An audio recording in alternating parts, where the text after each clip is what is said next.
నమస్తే, welcome to KK news. నేను శ్రీదేవి. చంద్రబాబు విదేశాల నుంచి వచ్చారు. పోలింగ్ ముగిసిన తర్వాత ఆయన విదేశాలకు వెళ్లారు. ఎక్కడికి వెళ్లారు అన్నది స్పష్టత ఇవ్వలేదు. కానీ వైద్య పరీక్షల నిమిత్తం ఆయన విదేశాలకు వెళ్లినట్లు టీడీపీ శ్రేణులు చెబుతున్నాయి. పోలింగ్ ముగిసిన తర్వాత నేరుగా చంద్రబాబు మీడియా ఎదుట మాట్లాడలేదు. పార్టీ గెలుపుపై స్పష్టత ఇవ్వలేదు. జగన్ మాత్రం ఐపాక్ కార్యాలయంలో మరోసారి గెలుస్తామని మాత్రమే ప్రకటించారు. గత ఎన్నికల కంటే అధికంగా సీట్లు వస్తాయని చెప్పుకొచ్చారు. అయితే చంద్రబాబు నుంచి ఈ తరహా ప్రకటన రాకపోవడాన్ని వైసీపీ నేతలు ఎత్తి చూపారు. ఓటమి భయంతోనే చంద్రబాబు విదేశాలకు వెళ్లిపోయారని ప్రచారం చేశారు. టీడీపీ శ్రేణుల్లో ఇది గందరగోళానికి కారణమైంది. అయితే విదేశాల నుంచి ఏపీకి వచ్చిన చంద్రబాబు పార్టీ శ్రేణులతో సమావేశమయ్యారు. టెలికాన్ఫరెన్స్ నిర్వహించారు. గెలుపుపై స్పష్టతనిచ్చారు.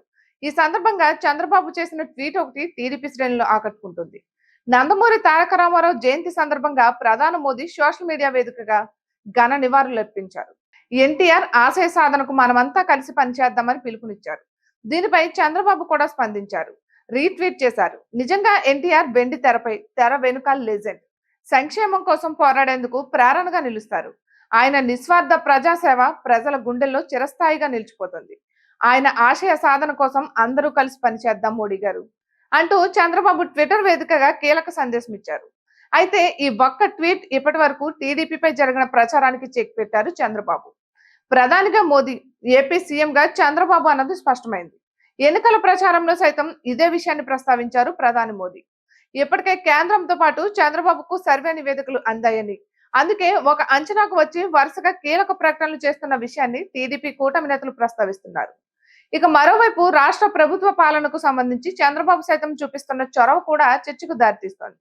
విశాఖ నుంచి కాంబోడియాకు మానవ అక్రమ రవాణా జరుగుతోందని, దానిని నియంత్రించాలని చంద్రబాబు డీజీకి లేఖ రాశారు. రోడ్డు ప్రమాదాల మృతుల కుటుంబాలకు సంతాపం వ్యక్తం చేశారు.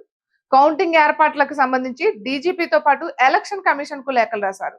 ఇలా ఈ చర్యలన్నీ స్పష్టమైన సమాచారంతోనే చేస్తున్నారని, టీడీపీ కూటమి తప్పకుండా గెలుస్తుందని తెలుగుదేశం పార్టీ శ్రేణులు ఆత్మవిశ్వాసంతో చెబుతున్నారు. ఇక ఇటువంటి మరెన్నో వీడియోస్ కోసం కేకే న్యూస్ తెలుగు ఛానల్ ని సబ్స్క్రైబ్ చేసుకోండి.